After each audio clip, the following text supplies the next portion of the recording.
When love speaks. We learn about love at an early age, how it feels, what actions it embodies, and how it is to be received. So it is important that we evaluate our teachers. Those who teaches us about love have had teachers of their own.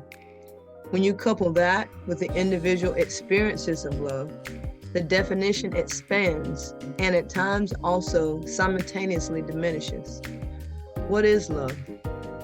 When we say love, we expect others to understand what that means to us. I challenge you to really ask yourself if you even know what it means to you. We must define love for ourselves before we can share it with anyone else. Even though we borrow the definition of love from our teachers, when we begin to practice love, we uniquely craft our expression of love in a way that suits us, and in turn, we create a dialect within us in which love is to be understood. This dialect will be reflected to us with smiles, conversations, and passions uniquely understood and desired by us. What does your love say? Are you afraid for your definition of love to be changed? Are you in turn imprisoning yourself to your own definition? Does your love say to others they are free to share their own unique dialect of love with you? Or do you confine people to only mimicking back your own? When I think of my teachers of love, I've realized that they were many, all vastly different.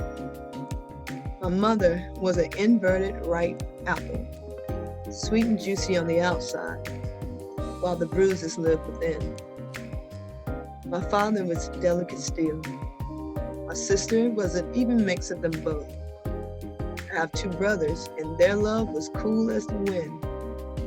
I knew I could feel it, but I could not really see it. As for me, I found myself feeling like an orphan of love. Though I could pick up on their dialects of love, I never fully understood love. I was taught what to feel, but not how to say it. I knew what not to want, yet not how to not want it. Yet still, here I am breaking all the rules. The rules bind love? I reflected on my prayers of love and what my heart longed to feel, yet I went day to day, relationship to relationship, never fully sharing all the feelings I did not know how to put into words. Words. I had prayed for a safe place for my love to reside. I wanted the right words. I wanted a pretty love, a creative love, a hippie kind of love, a passionate love. What I did not ask was the appropriate questions to me. What is pretty? What is creative?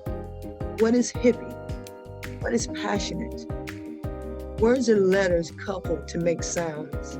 Those sounds give expression to feelings, and those feelings actualize into things, places, and actions. But if we do not share the same definitions of words, it is impossible for us to share the same definitions of love. Love and its truths for me have awakened. So wouldn't it be most important to know what love is to us rather than trying to find it in others? Only when we can define what we feel, which will define how we want to feel, can we be heard by the ones who can pick up on our unique dialect of love. We all must establish our own unique love language. And even when words die, our feelings are revived by the dialect of another, and new expressions of love are experienced. There need not be words for us to understand love, but an assurance that we have an ear for it. This ear is cultivated from the redefining on the inside that vibrates a message that we can in fact receive. When you establish love for yourselves, you can receive what the mouth never has to speak. For love will then speak to you from the vibrations that another seeks. Love is fluent in human experience, not words. It not only meets us hospitably where we are, but it scopes the scene before ever arriving. Love is a language, sort of. Not everyone speaks the same one, true.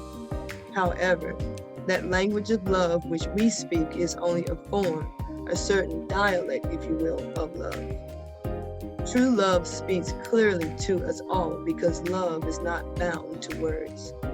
We may speak love differently, but we all understand love when it speaks to us.